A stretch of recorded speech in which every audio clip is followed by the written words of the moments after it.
Good morning, everyone. Gandang umaga po sa bawat isa.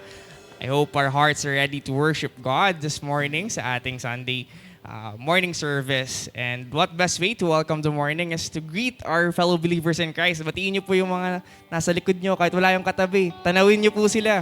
Batiin niyo sila ng isang magandang umaga. Good morning once again, everyone. And as we start, allow me to read to you the Word of God in the book of Psalms, chapter 33, verses 1 to 3. Sing joyfully to the Lord, you righteous. It is fitting for the upright to praise Him. Praise the Lord with the harp. Make music to Him on the 10-stringed lyre. Sing to Him a new song. Play skillfully and shout for joy. Let us come to the Lord in prayer. We thank you, Lord God, once again for another opportunity yet again that you have given us and continuously giving us, Lord God, to come to your house of worship, to be with our fellow believers, to have fellowship, to pray to you, Lord God, to sing worship to your name, and to hear your word. Salamat, Panginoon, for this opportunity. Make our hearts right, Lord God. Cleanse us from all unrighteousness. And may all the glory, Lord God, be upon you and only you. We thank you. We lift you up on high. All this we pray in Jesus' name. Amen and amen. Praise God! Hallelujah! Tayo po'y tumayo at sama-sama po tayong magpuri sa ating Panginoon. God is good!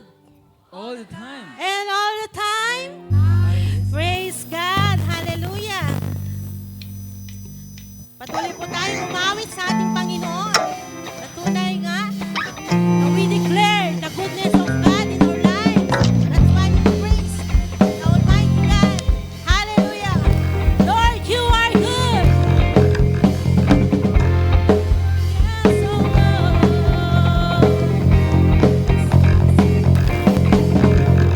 Lord, you are good and your mercy endureth forever.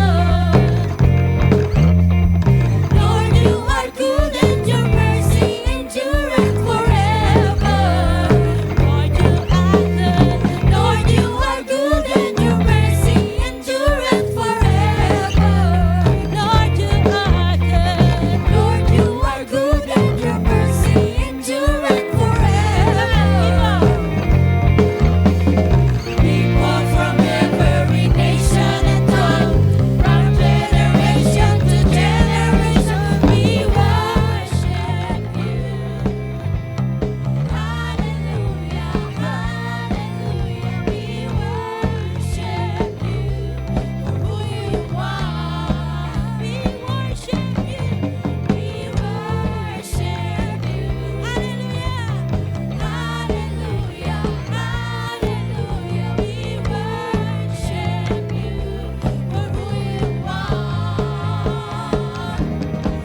palakpakan po natin. Hallelujah! Amen.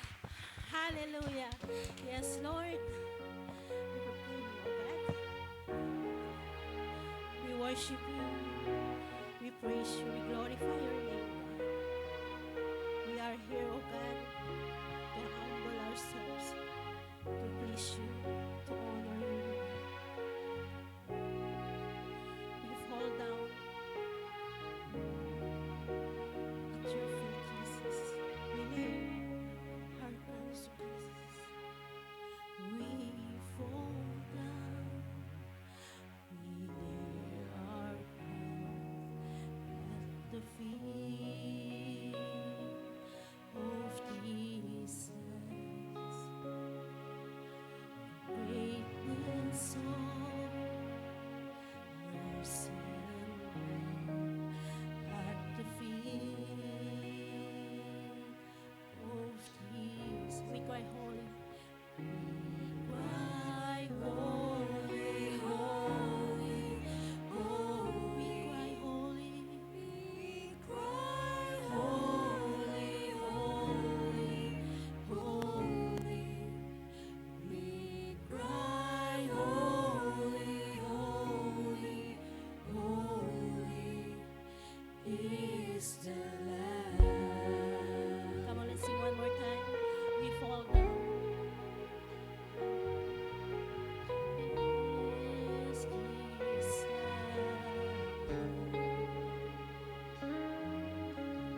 We fall down. We lay our crown at the feet of Jesus. The greatness of His mercy and love at the feet of Jesus. Come on, we cry holy. Cry holy, holy, holy. Cry holy. Cry holy, holy, holy. Cry holy, holy, holy is the Lamb. Come on, let's sing for the last time. Yes, Lord, we fall down, Jesus.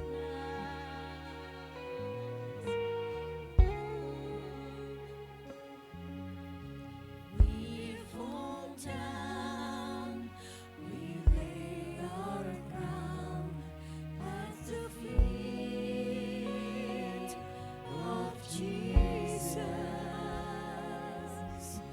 The greatness of His mercy and love at the feet of Jesus. Cry holy, holy, holy. We cry holy, holy, holy.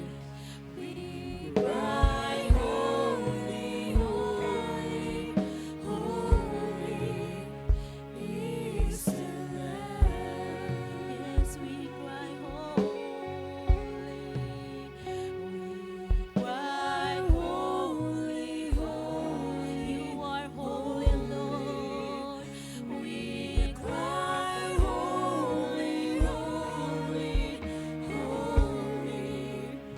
We cry holy, holy, holy is the Lamb. Hallelujah. We cry holy to you, Jesus. So, Lord God, in Revelation 4:8 says, Holy, holy, holy is the Lord God Almighty, who was and is to come. Yes, Jesus, you sing holy forever. You are holy, O Jesus.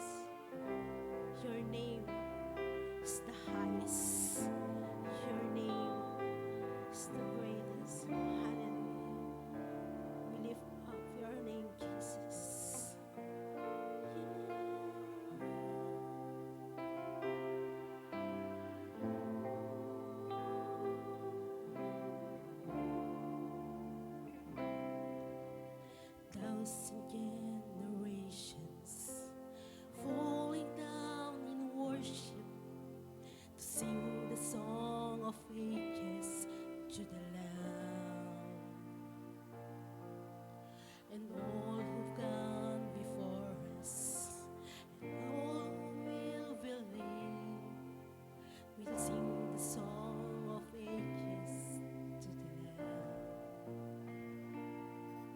Your name is the highest. Your name is the greatest. Your name stands above them all. Yes, all thrones and dominions, all powers and positions. Your name stands above them all. And the angels cry. Now, church, sing holy, holy. All creations cries, holy. You are lifted high, holy, holy forever.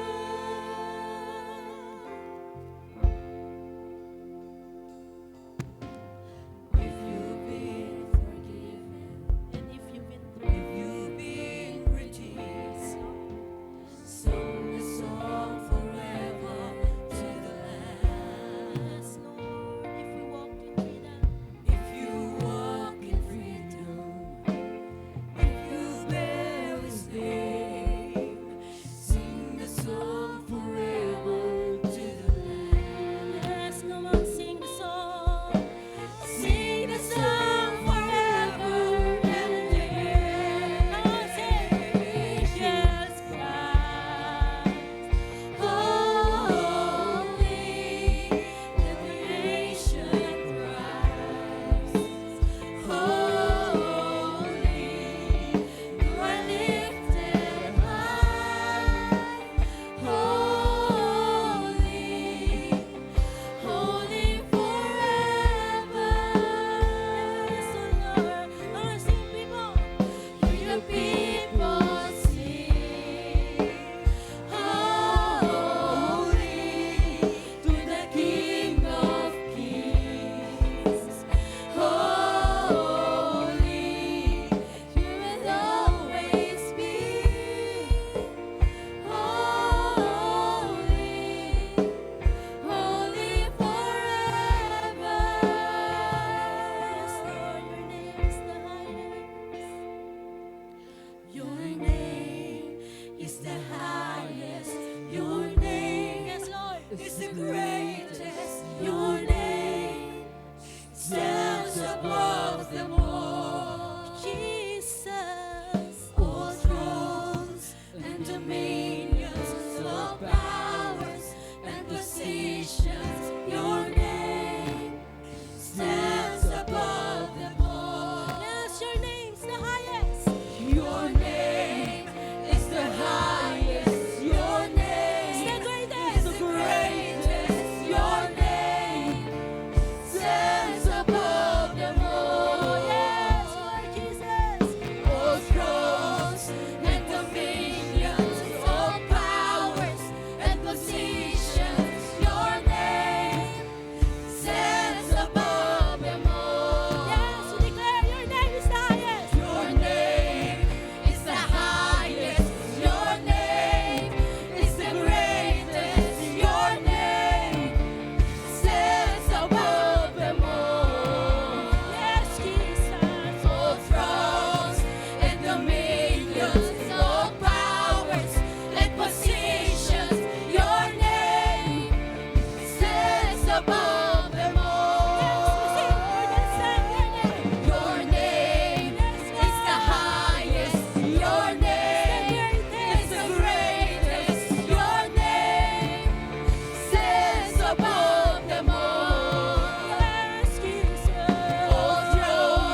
the highest praise, Lord. We give you glory, honor, and praises. Amen.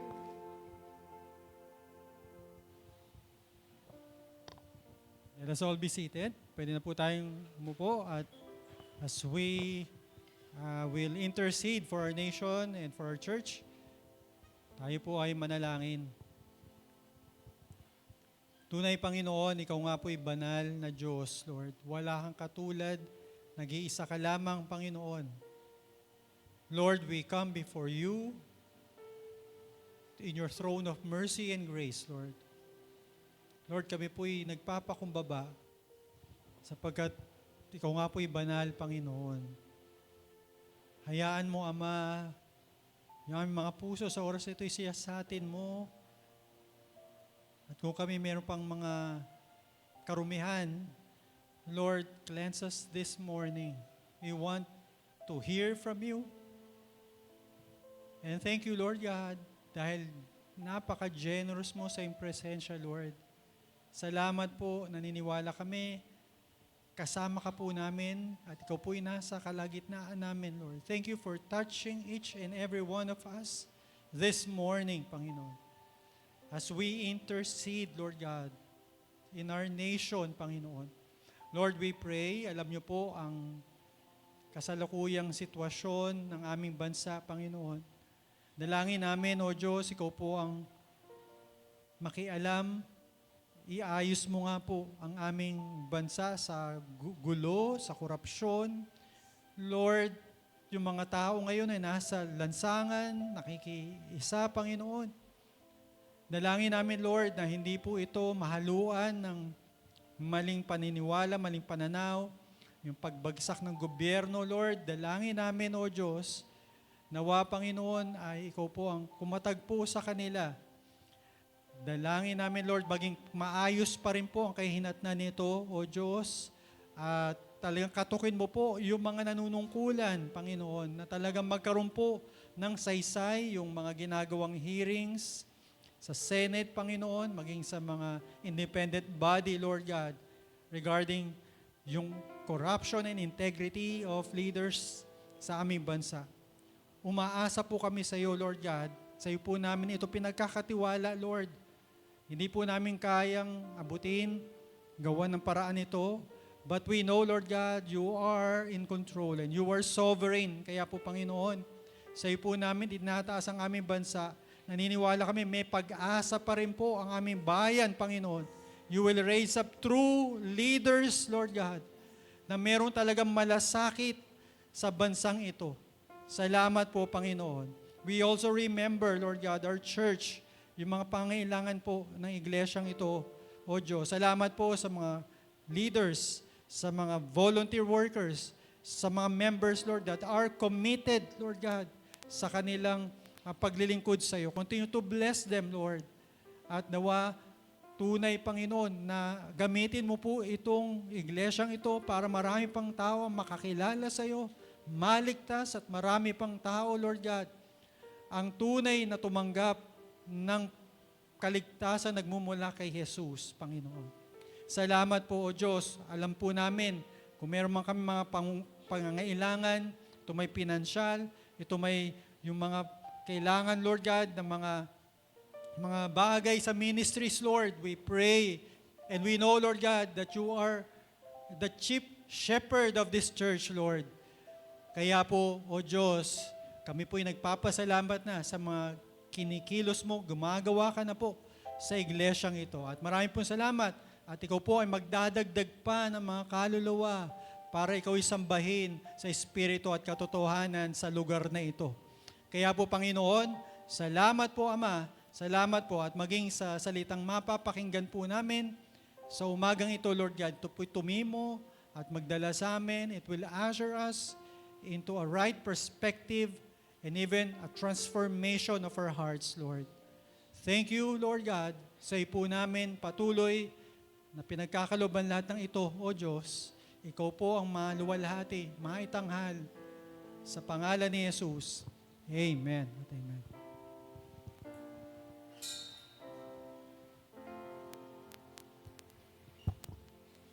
Thank you, Pastor Arnett, for leading our congregational prayer.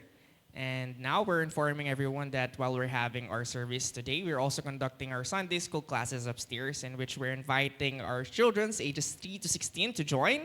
And our little ones, the parents of guardians of our little ones, may accompany their children in going upstairs, and our Sunday school teachers will be waiting for them there. And now let us prepare ourselves as we worship God through our giving. God is pleased when we give with a grateful and thankful heart. He loves cheerful and hilarious giving. We give because He first gave His Son as evidence of His great love toward us. We give because we love Him.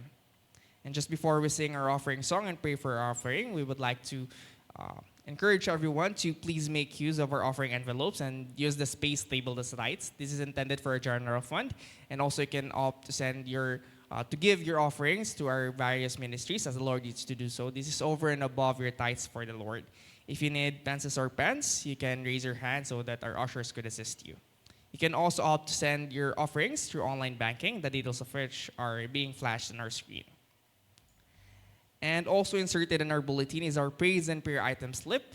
You can write your thanksgiving and prayer petitions to the Lord, and after doing so, you can drop them off at the box near your usher's tables so that we can pray for them during our midweek prayer fellowship, in which we're inviting everyone to join. It is conducted every Wednesday from 7 p.m. to 8:30 p.m. And we would also like to briefly acknowledge that our flowers today are offered to the Lord by Brother Oliver Zeta. Papuri po sa Panginoon sa inyong buhay. So if everyone is ready to worship God through our giving, then let us again stand as we sing our offering song. We praise you, Father God, for you alone are worthy. Your goodness and your blessings always overflow. We offer to you our lives as a pleasing sacrifice. We lift up our hearts to you, and we thank you, Lord, for your love. Let us all pray. We thank you, Lord, for your love. Indeed, Lord God, your blessings is bountiful. It overflows, Panginoon. Salamat for continuously sustaining us, Lord God, through our works, Lord God, through our jobs, through our businesses, Panginoon. Salamat dahil patuloy po kayong nagbibigay sa amin, Panginoon. And we know that through this giving, we're just giving back what's truly yours, Panginoon. May this money, Lord God, all that we offer, be of use, Lord God, in our ministry here at UCF Montalban, to spread your word, Lord God, to make you known throughout our municipality here at Montalban, Panginoon. Kayo pong gabay sa amin. Thank you, Lord. We lift you up on high. All spring in Jesus' name. Amen and amen. We may all be seated.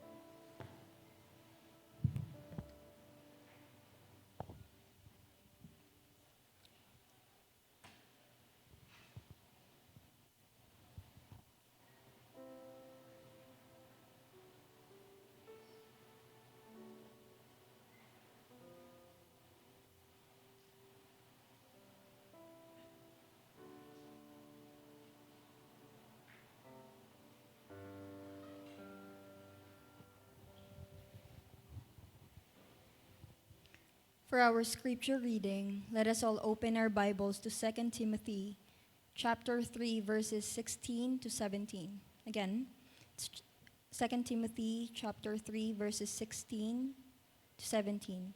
Let us all stand in reverence to God's word. Let us read God's word together in whatever Bible translation you may have. All scripture is God-breathed and is useful for teaching, rebuking, correcting, and training in righteousness, so that the servant of God may be thoroughly equipped for every good work. May the Lord add blessing to the reading of His word. Please be seated.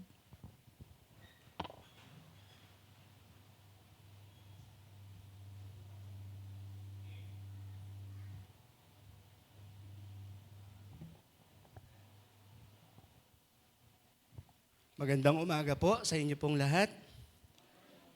Napakabuti po ng Diyos, no? Bawat po linggo ay nararanasan po yung kanyang pagsama sa buhay po ng bawat isa po sa atin.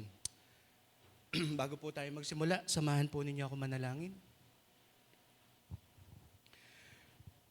O aming Ama, sa umaga pong ito, kami tulungan mo sa aming pong gagawing pag-aaral. Hayaan mo po na ang iyong banal na Espiritu ang siyang magpahayag sa amin ng mga dapat naming malaman at matutuhan mula sa iyong mga salita. Hayaan mo po na sa mga salita mo, O Diyos, ay patuloy na ito ay maghatid sa amin ng ibayo at katatagan ng aming pananampalataya. Hayaan mo po, aming Ama, na sa mga salita mo, O Diyos, ay patuloy na ito'y magbigay sa amin ng lakas ng loob, ng comfort. Sa mga hamon na aming kinakaharap sa buhay na ito. Sa aming kalagitnaan, aming Ama, patuloy na luwalhatiin mo ang iyong pangalan. Sa pangalan ng aming Panginoong Jesus. Amen. Ang ating pong pag-aaralan ay mula sa ikalawang aklat ni Timoteo sa chapter 3 verses 16 to 17. Ang pamagat po ng ating pag-uusapan ay Anchored on God's Word. Kung inyo pong matatandaan, no, tayo po ay nasa series pa rin na kung saan tinatalakay po natin yung core values ng CBAP or ng Conservative Baptist Association of the Philippines na kung saan ang ating pong iglesia ay miyembro. To refresh our memory, no, nung unang linggo po ng Setyembre, we talk about compassion for the lost. And speaking of which, no, ako po yung nagpapasalamat personally sa Diyos. Napakabuti po ng kanyang ginawa kahapon, no, sa buhay po ng ating Young Ambassadors Ministry, no, yung leadership po nila, no. Nagkaroon po sila ng outreach kahapon, no. And naibahagi ko po ito sa discipleship training namin sa seminary na aking pong pinapasukan. No, na ang sabi ko, we are on the right track because the future leader of our church, no, have compassion for the lost. Then nung next Sunday po, no, pinag-usapan po natin yung building the body. Then now we will talk about Anchor on God's Word. Then sa susunod po ng linggo, the last of our series, no, the passion for the Lord, no, based on Romans 12 verse 11. Pero gusto ko pong balikan natin yung pag-aaral na ginawa natin nung unang araw na introduce po sa atin yung core values, no? And ang paglalarawan po na ibinigay sa atin kung ano ibig sabihin ng core values ni Pastor Arden ay ito po. Sabi niya, core values are the compass of the church. Without them, we lose direction. With them, we stay aligned with God's purpose. And this somehow encapsulates or summarize one of the functions of the Word of God.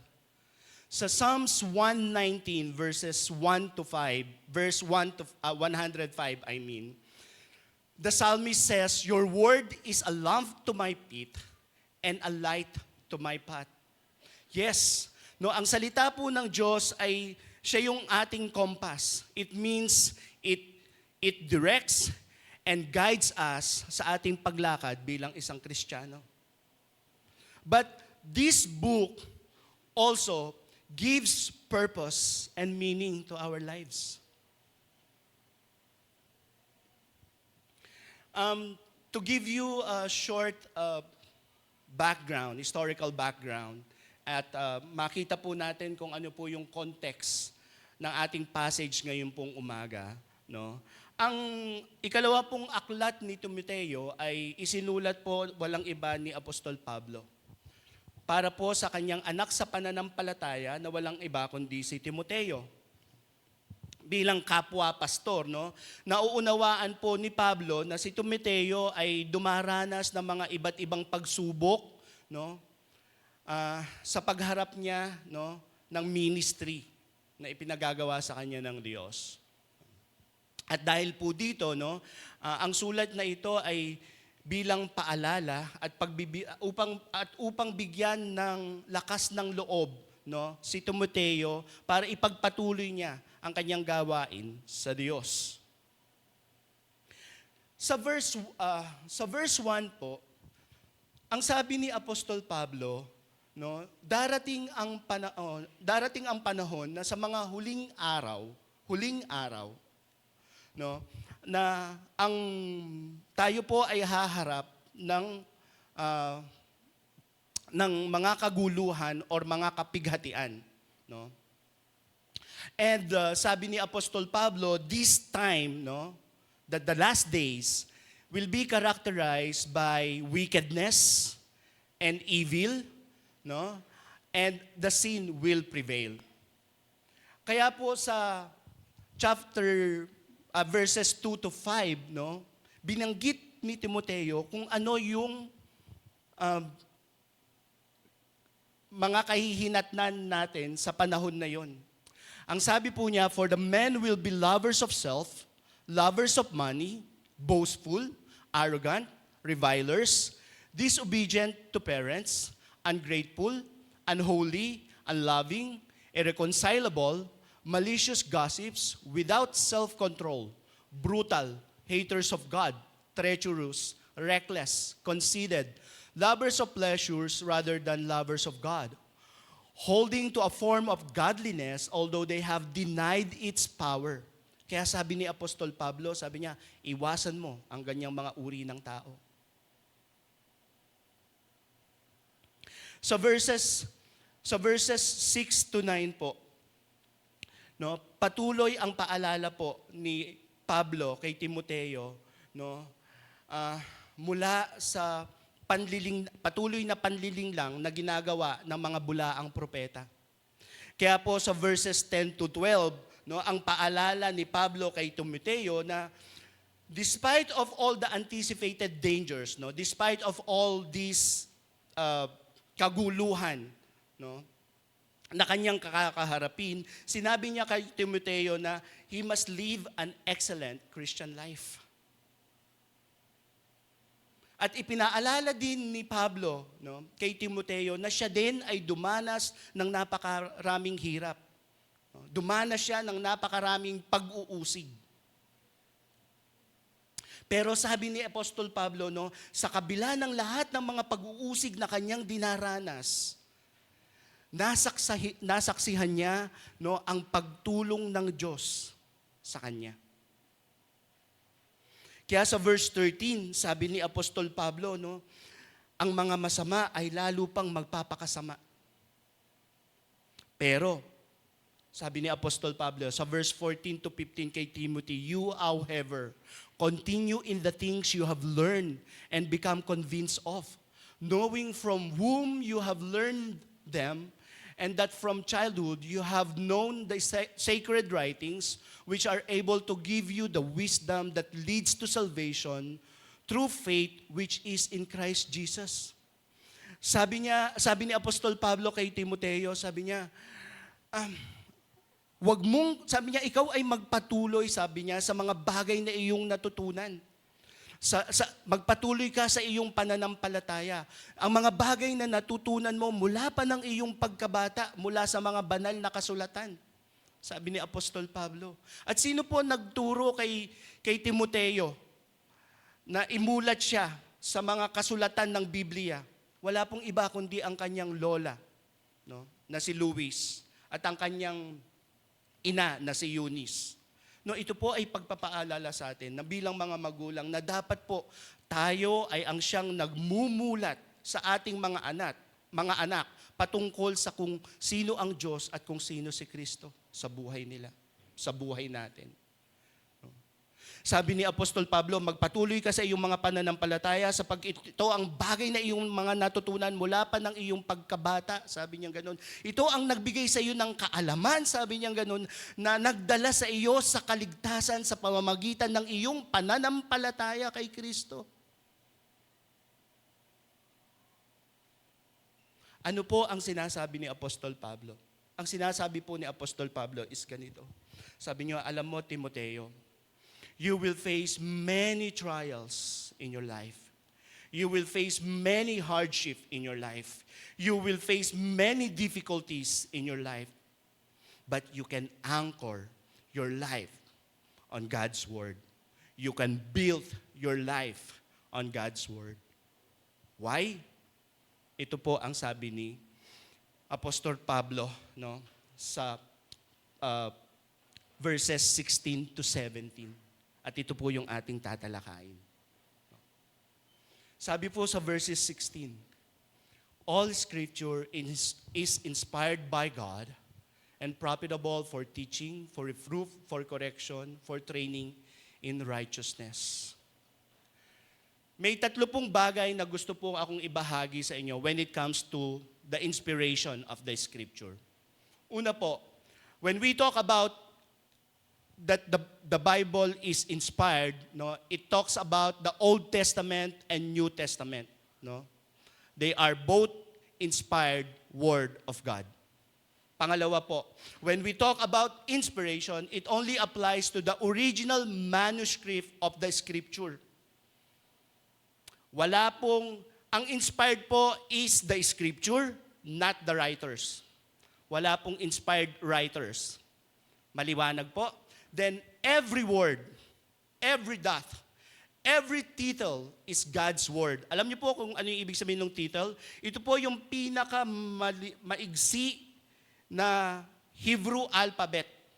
No? Ang katumbas po niyan sa English para siyang tuldok or kuwet. No? So every word, every dot, every title is God's Word. So ano po ba ibig sabihin ng inspiration? No? What does it mean that all Scriptures is inspired by God?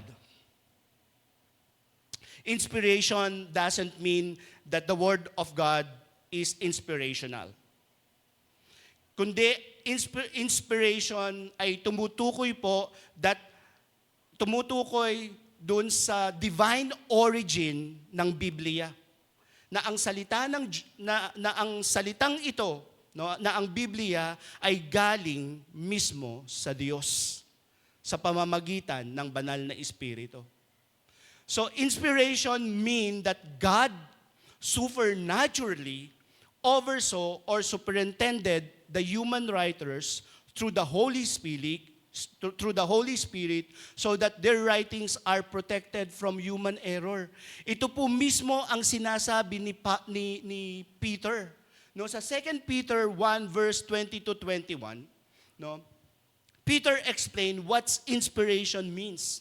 Sabi niya, but know this first of all, that no prophecy of Scripture is a matter of one's own interpretation. For no prophecy was ever made by an act of human will, but men moved by the Holy Spirit spoke from God. Ano po ang sinasabi ni Pedro? Ang sinasabi niya, no, na ang mga banal na kasulatan, sabi niya, ay hindi yan nanggaling sa tao. Hindi rin yan produkto o resulta na sinabi niya, susulat ako, tatawagin nating Bible. Hindi po.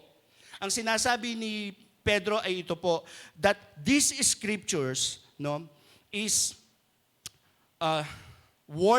that God is working through human authors,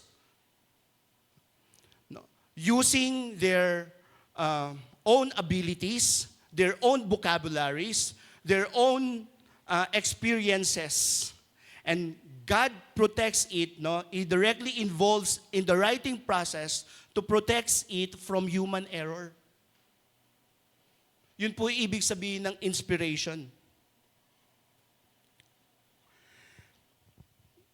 Alam po ninyo na ang Biblia it composes of 66 books. 39 of which are from the Old Testaments and 27 are from the New Testaments. Mula po nang isulat ni Moses ang unang aklat na tinatawag nating Genesis, hanggang sa panahon ni Juan na isulat niya yung Revelation, that took 1,600 years. And the Bible are written by 40 authors. No, dito po ipinakikita sa atin that the Bible was given to us in a span of 1,600 years, written by 40 authors, no, in a different period. Pero alam niyo po ba what is amazing? Sabi po ng mga Bible scholars, no, that they cannot find any contradiction of the Bible. Amazing, hindi po ba? Sa Bible po, no, makikita rin po natin yung mga salita. Thus says the Lord. O sa Tagalog, at sinabi ng Diyos. O ang mga salitang equivalent of this statement. Ito po ay nabanggit na 3,800 times. Ang ipinakikita po nito is ito. When the Bible speak, God speak. So if the scripture is the word of God, no, that means everything written here is true and can be trusted. Amen po ba? Mahina po yung sagot nyo, parang duda po kayo ha.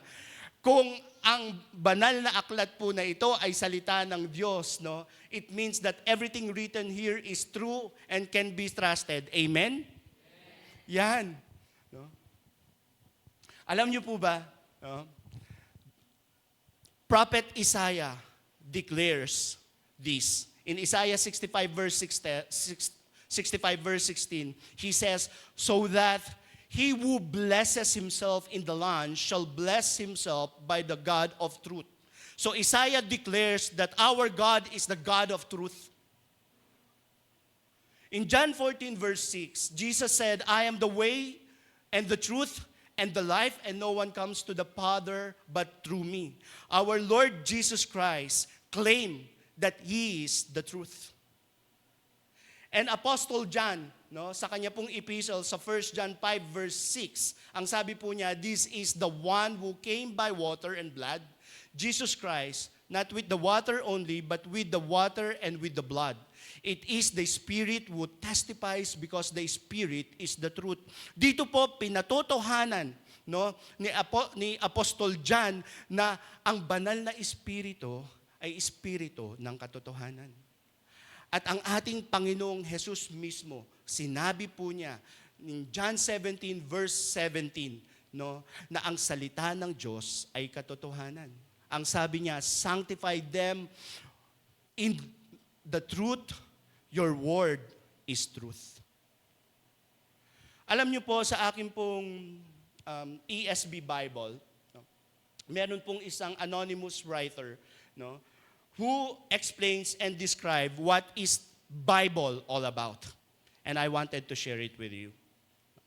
Sabi po niya is ito, the Bible contains the mind of God. At bakit hindi? No? Ang salita pong ito, no, ang Biblia pong ito, dito po nagpahayag kung sino at ano ang Diyos. Dito po siya nagpakilala. The state of man, the way of salvation. At ano po yung way of salvation natin? It is only through Christ. Sabi po, no, balikan ko yung ating text kanina sa John 14 verse 6, sabi ng ating Panginoon, I am the way, the truth, and the life, and no one comes to the Father except through me.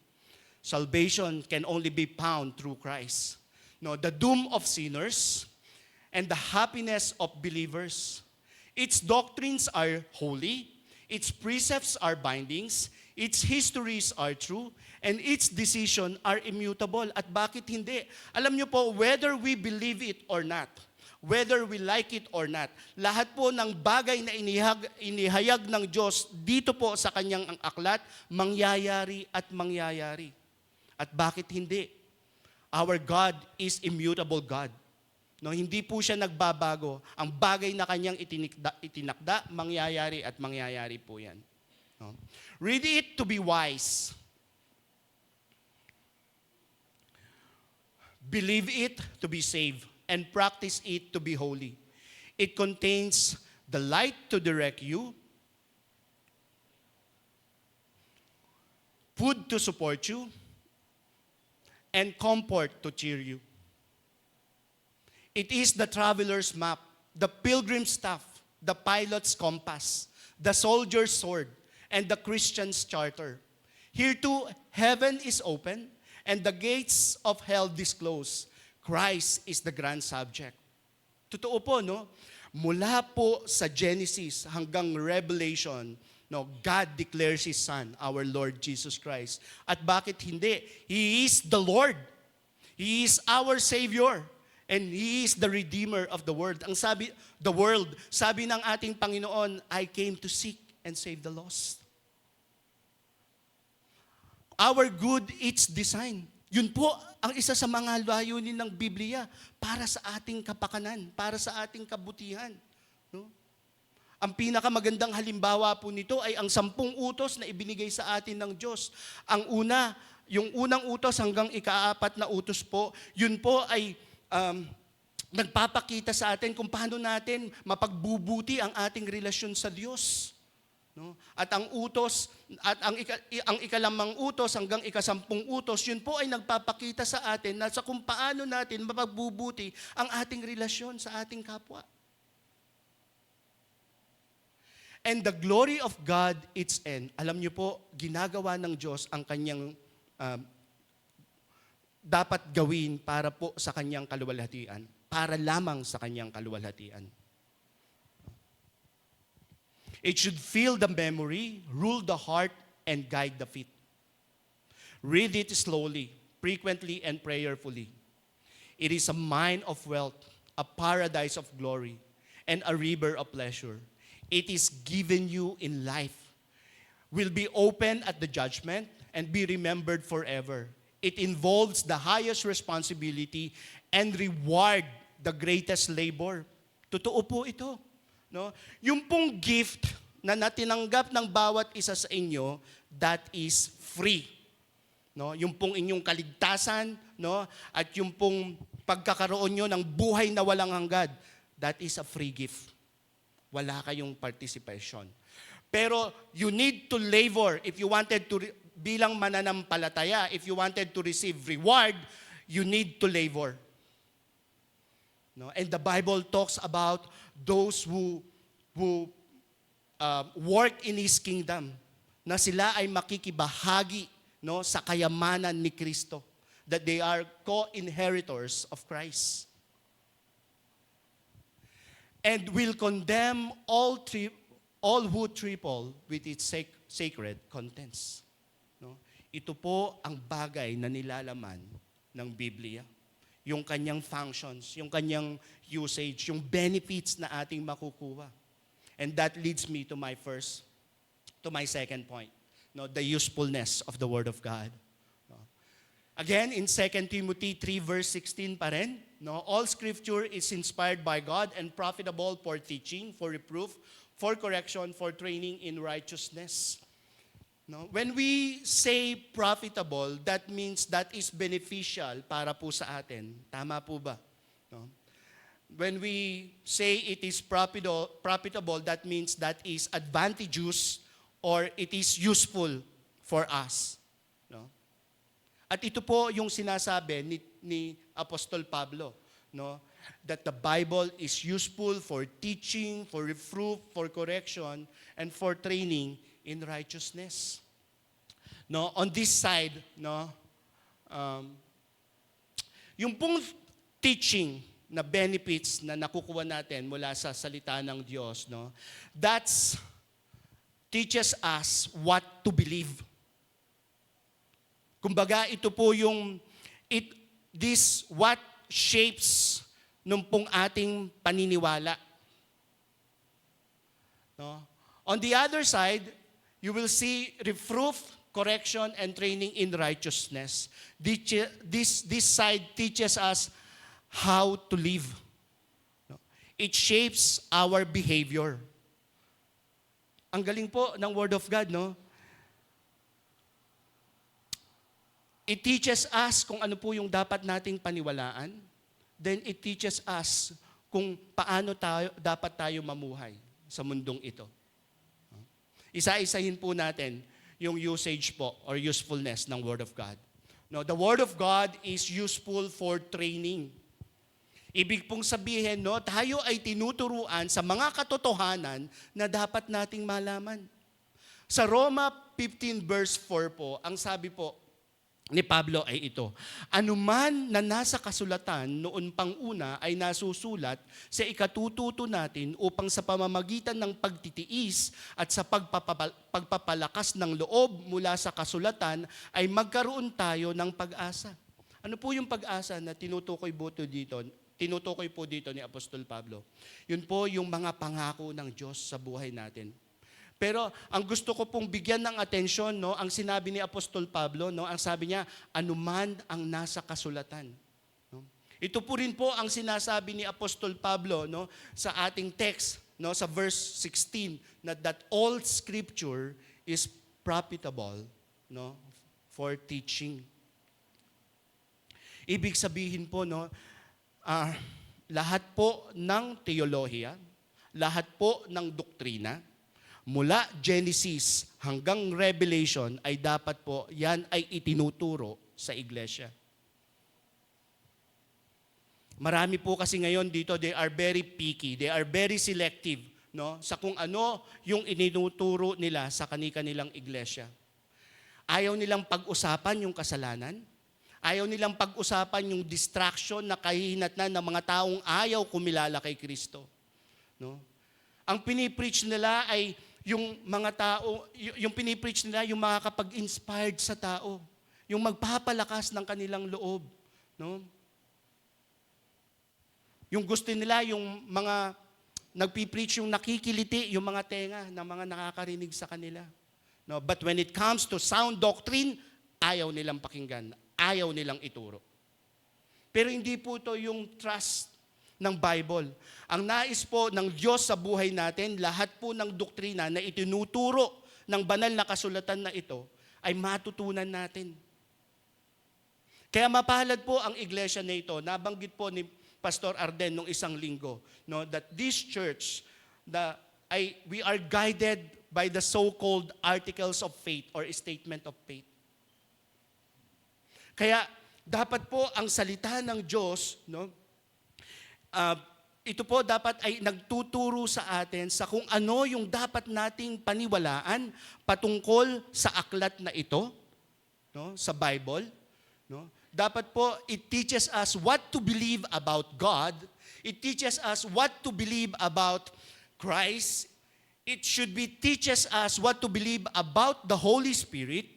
It should be teaches us what to believe about man. No, at dapat ito po ay nagtuturo din sa atin kung ano ba ibig sabihin ng kasalanan.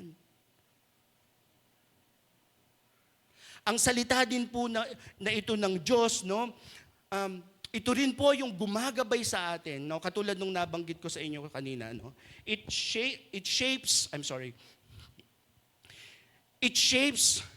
our perspective, yung ating paniniwala. Kaya in this book, we also see that the Word of God also teaches us what love is.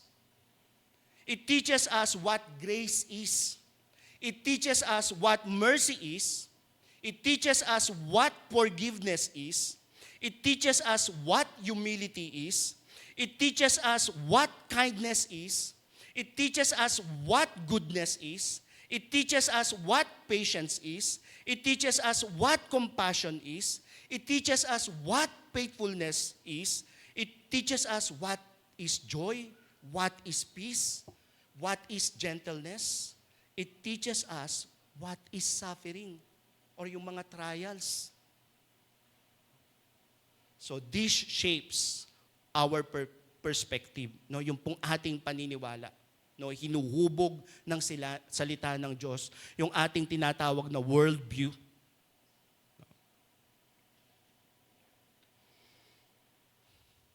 The second the second usefulness of the Word of God is the Word of God is useful for reproof. No? This function or usage, at saka po yung for correction, no, they are kissing cousins. Papaliwanag ko po sa inyo, no, as we go on. No? But the Word of God is useful for reproof. It means ito po ay ipinakikita sa atin kung ano po yung ating mga kamalian. Sabi po sa Hebreo 4 verse 12, no, ang salita ng Diyos ay buhay at mabisa, mas matalas kaysa alinmang tabak na magkabilay may talim. Ito'y tumatagos maging sa kaibuturan ng kaluluwa at espiritu, ng mga kasukasuhan at buto, nakakaalam ng mga iniisip at binabalak ng puso. Ano po ang sinasabi ng sumulat ng Hebrew? No? Sinasabi niya na the Word of God exposes yung masasamang intensyon ng ating isipan. The Word of God, no, exposes yung mga masasamang bagay na dinidesire ng ating puso. Sa madaling salita, the Word of God exposes our sin. Alam niyo po, ang ganda ng sinabi ng isang prominenting evangelist noong 19th century, si D.L. Moody. Ang sabi po niya, the Bible will keep you from sin or sin will keep you from the Bible. Totoo po, no? And paano po natin dapat i-deal yung ating kasalanan? That leads me to my second point, to my third point. No, the Word of God is useful for correction. Dito po, no, ipinakikita sa atin kung ano ang tama. Kanina pinag-usapan natin, no, God exposes our sin. Now, God doesn't want you to stop there, na makita mo lang kung ano ang iyong kasalanan. Nais ng Diyos na maitama ang buhay mo sa pagkakasala mo, no? This correction means na ikaw ay ibinabalik ng Diyos dun sa dati mong kalagayan. And this is what the Word of God do to our lives. Kaya sabi sa Santiago 1 verse 21, kaya talikuran na ninyo ang inyong maruruming gawa at alisin ang masasamang asal. Magpakumbabang tanggapin ninyo ang salitang itinanim sa inyong puso. At that's how we deal sin in our lives, no? Tayo ay lumapit na may kapakumbabaan sa Diyos, no? And through what? Through confession and repentance. Ito po yung sinasabi ng 1 John 1 verse 9. Ang sabi po ni Apostol John, no, if we confess our sins, He is faithful and just to forgive us our sins and to cleanse us from all our unrighteousness. So ito po ang ginagawa ng salita ng Diyos sa buhay natin. No? Hindi niya inahayaan na tayo'y makita lang niya ang ating pagkakasala, kundi ang nais ng Diyos itama ang buhay natin. And that leads me to my last point. No?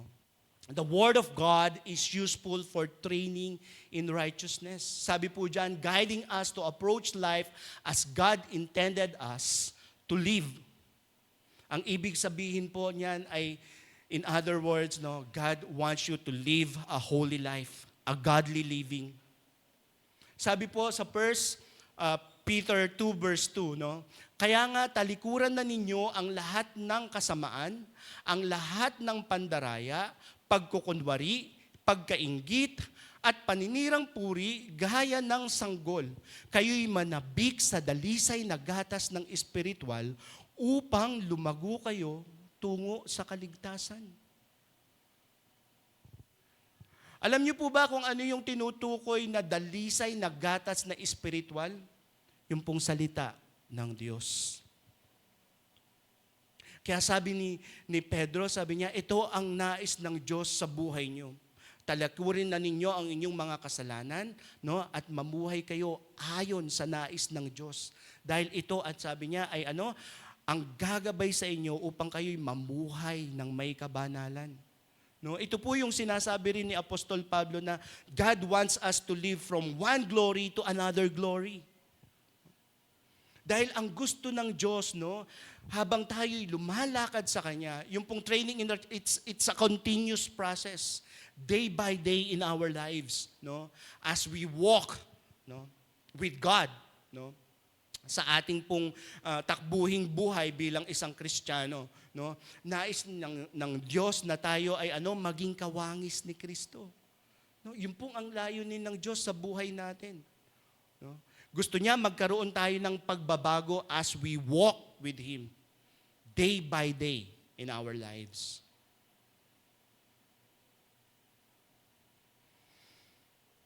Sa verse 17 po, so that the man of God may be adequate, equipped for every good work. Ito po yung layunin ng salita ng Diyos. No? Kung mapapansin niyo po dyan, ang sabi dyan, the man of God.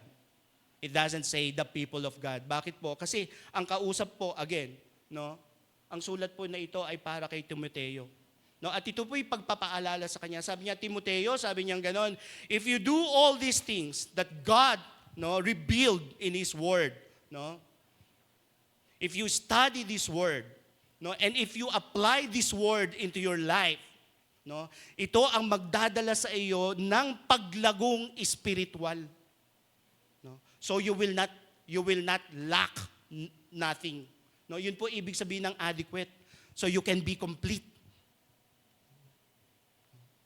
Na ang salita rin ng Diyos, no, sabi ni Apostol Pablo, uulitin ko, no, na kung ito ay iyong pag-aaralan at ito ay iyong isasagawa, ang salita din ng Diyos ay siya ang magsasanay sa iyo para ihanda ka sa mga gawain ng Diyos. No?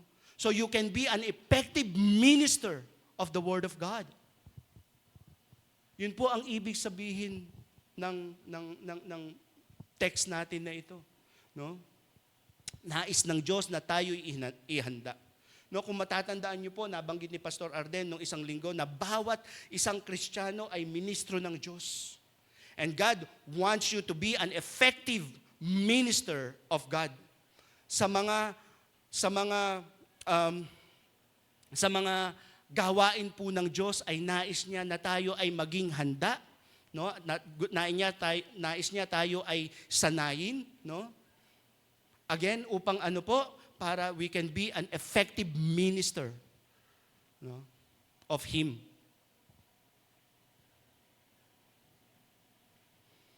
Sa John 16 verse 33 po, no, this echoes yung pong sinabi ni Apostol Pablo sa chapter 3 ng ating pong passage.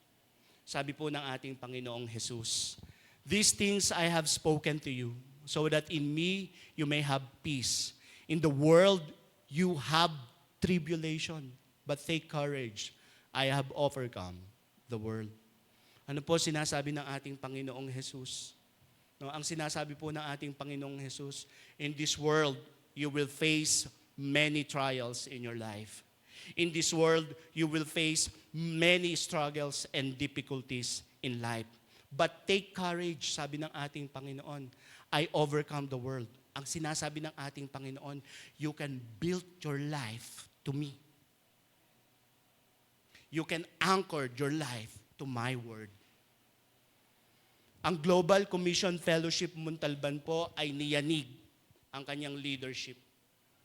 Marami pong pinagdaanan ang iglesyang ito. Pero ang iglesia pong ito ay nakatayo hanggang ngayon dahil naniniwala po ako that this church is rooted and anchored on God's Word.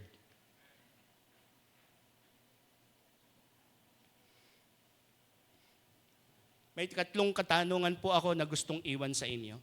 At nawa po, no, tulad ng lagi kong sinasabi, no, kapag ako'y binibigyan ng pagkakataon ng Panginoon to be a minister of His Word, no, nawa po, ang mga tanong na ito ay tunay na inyo pong pagbulay-bulayan.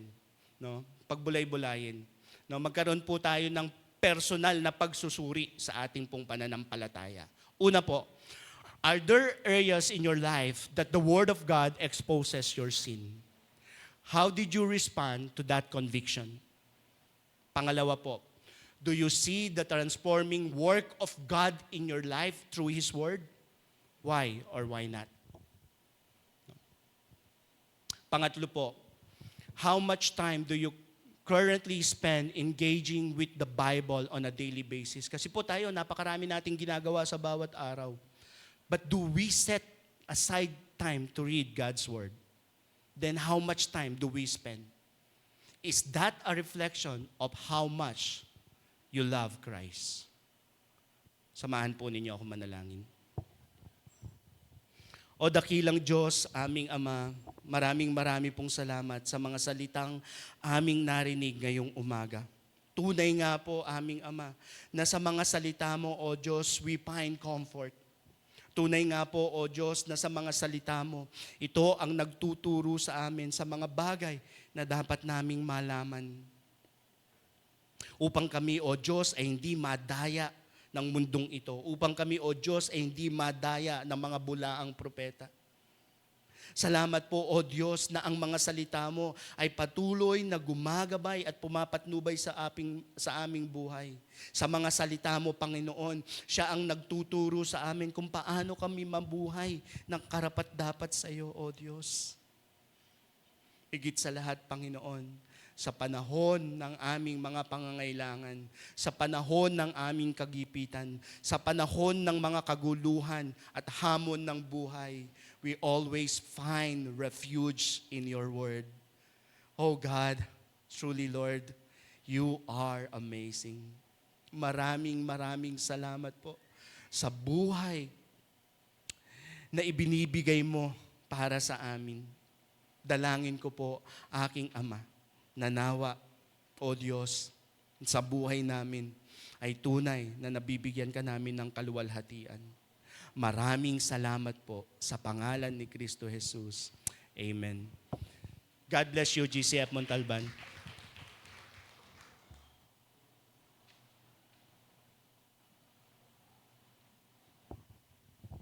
Amen. Thank you very much, Elder Donnie, for a wonderful message reminding us how important God's Word is in our lives as followers of Christ. And at this juncture, we would have our announcements, and you can find them in our bulletin, in the slip inserted in our bulletin, so you can read them while we go through it one by one. And for our first announcement, this is from our children's ministry, and they have commenced last August 17th a Bible donation project for our Sunday schoolers. The goal is to have 50 brand new Bibles. Each Bible would cost 300 pesos, and the church will purchase them so that our Sunday schoolers will have the same easy-to-read version. And we encourage everyone to consider giving towards this project prayerfully, and your contribution will help put God's Word directly into the hands of our young learners and nurture their love for the Scripture. As it says in the book of 2 Corinthians chapter 9, verse 7, each one must give as he has decided in his heart, not reluctantly or under compulsion, for God loves a cheerful giver. If the Lord is leading you to give, you may send your love gift to Sister Norma Argente via GCash. Her number is flashed on our screen. And if you have any questions, please look for Sister Paula Gariando. And you can also give your love gift during our giving of gifts portion of our worship service in the following Sundays, or drop them in the tithes and offering box near our usher's table. And as of today, blessing po, we're able to receive pledges for 37 Bibles. Papurihan po Panginoon, palakpakan natin ang Panginoon. That means we still need 13 more to reach our goal. Thank you for your generosity and for partnering with the Sunday School Ministry in planting seeds of faith in the next generation. And for our second announcement, our pastor, Arden, warmly welcomes everyone, our members, who wishes to talk, seek guidance, or receive counsel. He will be available at his office on the third floor every Sunday and Saturday from 8 a.m. to 5 p.m. We invite everyone to take this opportunity to share, reflect, and encourage, and be encouraged. Thank you, and we look forward to seeing you. And our third announcement is from our couples ministry. For all our couples, after a long wait, we're thrilled to resume our study on the Song of Songs. You're invited to join them in the 28th of September, immediately after the second service, and lunch will be provided so you don't have to go home.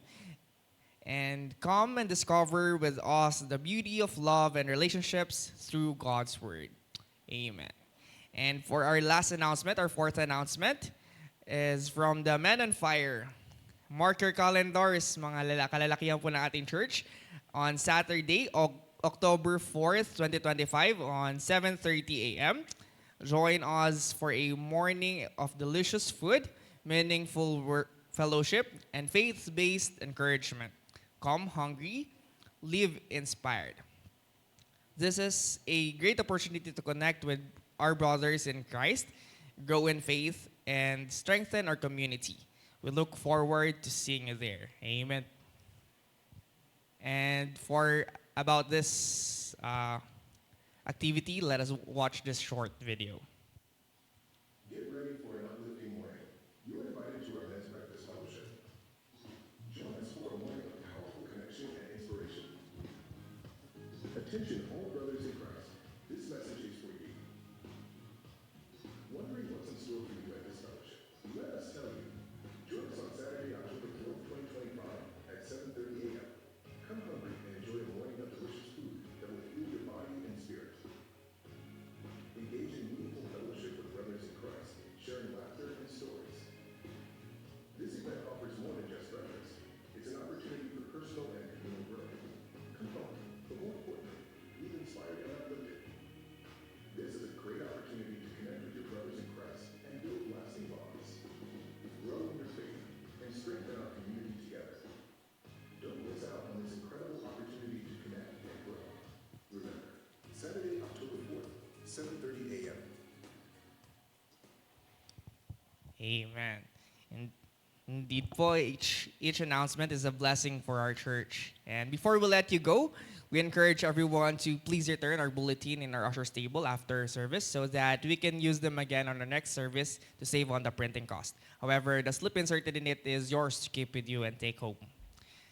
And at this time, of course, we would like to recognize our guests and visitors. Do we have any first-time attenders, second-time, or third-time that are not yet welcome to our welcome center? Meron po ba? Alam ko meron dun sa nasa dulo eh. Nagtatago siya eh. Ayan. Welcome po natin sila. Welcome po kayo sa GCF Montalban. Ayan. Meron po sa gilid.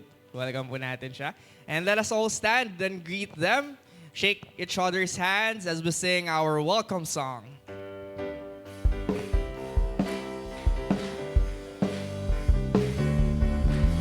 We welcome you today to our fellowship.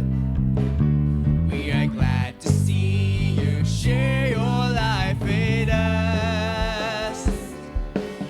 As a family, we'll grow together, worshiping our Lord and King with all our hearts.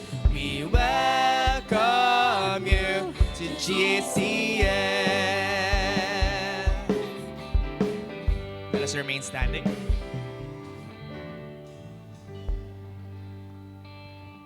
Okay, welcome sa mga first-timers, second-timers, and third-timers. Sana po ay magpatuloy po tayong magsimba dito. So, again, salamat po sa mga dumalo. As we close this worship celebration with the word of prayer, tayo po ay dumulog sa Panginoon at manalangin. Panginoon, salamat po, Lord, sa kagalakan, maging sa kabusugan ng salita mong napakinggan namin, Panginoon. Thank you, Lord. Indeed, Lord, you have a goal in our lives, Lord. And that is to align ourselves to your word. Because if we are in your will, Lord God, we are safe and we are secure. Kaya po, Panginoon, salamat po, Panginoon, sa mga napakinggan namin na naging kalakasan po namin. Lord, dalangin namin sa mga darating na araw ng linggong ito, Panginoon. Umaasa po kami na pagpapalain niyo po ang mga works of our hands at yung mga pupuntahan namin, ito may sa school, trabaho, sa bahay, or sa negosyo, Lord. We just rely on your goodness, on your grace, and on your mercy, Father. At naniniwala kami, if God, you are with us, Lord God, Lord, all things will be possible, Panginoon. Salamat po, Panginoon, sa mga kapatiran po namin na sa anumang dahilan hindi po nakapagsimba. Lord, patuloy mo po silang pagpalain at akayin din po, Panginoon. Sa mga kasama namin ngayon sa online, Lord, thank you for their lives, for their faithfulness, na patuloy na sumusubaybay sa amin.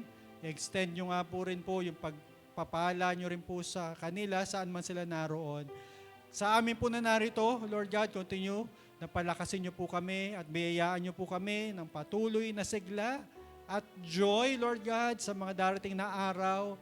We know, Lord God, na marami pa po kami ma-encounter na challenges, difficulties, but because you are faithful and you will be with us, Lord God, you will never leave us nor forsake us. Kaya po, Panginoon, meron pong 100% na tagumpay ang aming buhay sa mga darating na araw. Kaya po, Panginoon, maraming po salamat, O Diyos. Hayaan mo, Panginoon, na patuloy ka naming maranasan sa mga darating na araw na ito. Thank you sa mga answered prayers na tatanggapin po namin sa mga darating na araw at maging sa pagpapala, Panginoon. Lord, thank you, Lord God. The Lord bless you and keep you. The Lord make His face shine upon you and be gracious to you. The Lord lift up His countenance on you and give you peace. In Jesus' name, amen at amen. Praise God. Bago po tayo mag-iwawalay, awitin po natin yung Lord, you are good. God is good? All the time. All the time? God is good. God is good. Amen. Come on. Let's clap our hands together.